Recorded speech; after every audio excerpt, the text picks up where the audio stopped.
Alright, travelers, grab your snacks, your resin, and your emotional support Paimon, because today we're talking about the hot topic that's been roasting the Genshin community: why so many players are skipping DURIN in version 6.2. Yeah, the man looked like he was about to redefine Pyro, but it seems like reality had other plans. So, on paper, DURIN looks amazing.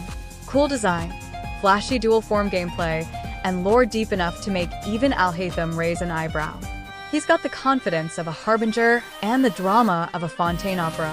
But when players actually tested him, things got, well, a little spicy in the wrong way. Let's start with his Pyro application, which some players have lovingly described as sleepy. DURIN applies Pyro roughly every 2.5 seconds. Compare that to the usual 1.25 second rate on strong off-field units. That's basically half the reactivity, which means half your potential melt or vape reactions never even happen. It's like trying to barbecue with a lighter that only works every other click. Impressive on paper, but in practice, your reactions go on vacation. This led many to realize that even though DURIN's multipliers look powerful, his real-world DPS can lag behind because he's simply not applying Pyro often enough. So if you were dreaming of him replacing Xiangling as the next Pyro god, the dream might need a little vision recharge. Now, let's talk about the second reason players are side-eyeing DURIN: his complexity. My guy isn't just a Pyro unit, he's a full mental workout. He's got light form, dark form, stack management, something called the cycle of enlightenment, and probably a secret handshake you have to learn to unlock his full potential. For veterans who love tight rotations and spreadsheets, he's paradise. For casual players, he's the human version of trying to solve a Rubik's Cube underwater. You can't just drop him into your team and press one button like Xiangling or Bennett. Nope. DURIN wants you to know when to switch forms, how to build stacks, and why you're even doing any of this while your enemies have already respawned twice. That means even though his numbers can look great, his execution barrier is sky high. Miss one form swap or mistime your burst, and suddenly he's hitting like an undercooked Pyro slime. So while veterans call him rewarding, casuals are calling him a full-time job. And honestly, they're both right. DURIN rewards perfection, but punishes hesitation. He's that one coworker who says it's not that complicated while showing you a spreadsheet that looks like quantum physics. Now, let's talk about DURIN's biggest social problem. He's picky about friends.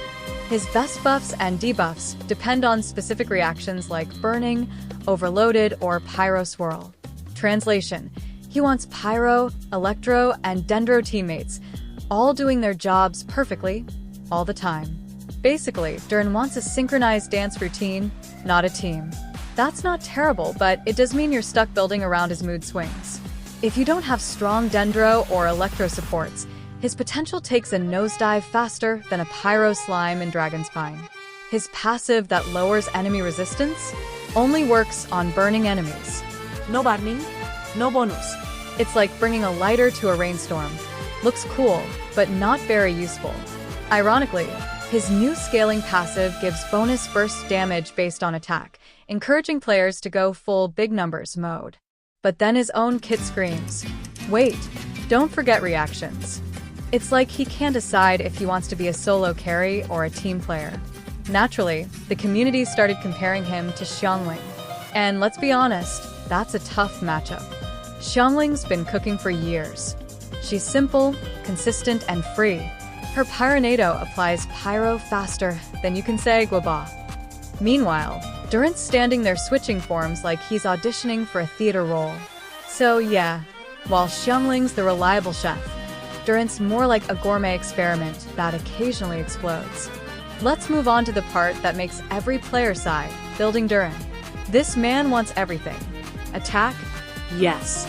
Crit rate and crit damage? Obviously. Energy recharge? Absolutely. Or his burst will go on vacation. He's the definition of high maintenance. You can't just throw on random artifacts and expect him to perform. He'll politely refuse and deal white numbers out of protest. And if you're thinking, okay, maybe constellations will fix that, well, kinda. His first constellation just increases his stack cap and adds a small multiplier bonus. That's nice, But it doesn't fix the fact that his pyro application is slower than Mondstadt's mail service. Constellation 2 adds reaction buffs, but only when enemies are burning. So again, no burning, no fun. The real power only shows up at Constellation 4, when his burst finally starts acting like it drank 3 espressos. At C0, he's decent, but nowhere near broken. Whales will obviously make him look like a pyro god, but for regular players, he's more of a mid-tier work in progress. And if you're free to play, getting him to feel smooth takes farming so many artifacts that even the strong box starts giving you side-eye. It's not that he's weak, he just needs commitment. He's that one gym trainer who says, results take time, while you're still trying to lift a vision catalyst. Strong potential, but you better have patience and maybe a therapist. Now here's the final reason people are skipping DURIN: timing and trust issues.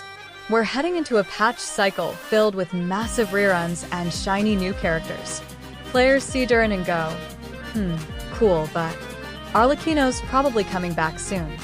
It's not that DURIN's bad, it's that the competition is terrifying. It's the same story we've seen before. Remember when DHIA released? Everyone got cautious and said, let's wait and see. Well, it's happening again. DURIN looks solid on paper, but he asks for a perfect team, perfect timing, and perfect investment. Meanwhile, half the player base just wants to press E, burst, and vibe.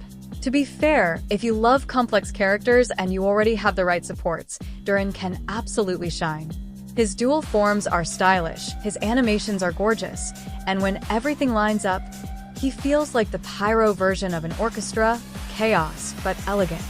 It's just that not everyone wants to conduct that orchestra every 10 seconds. So in short, DURIN isn't being skipped because he's weak. He's being skipped because he's complicated. He's the I can fix him of Genshin characters. And let's be honest, sometimes we just want a character who doesn't need fixing.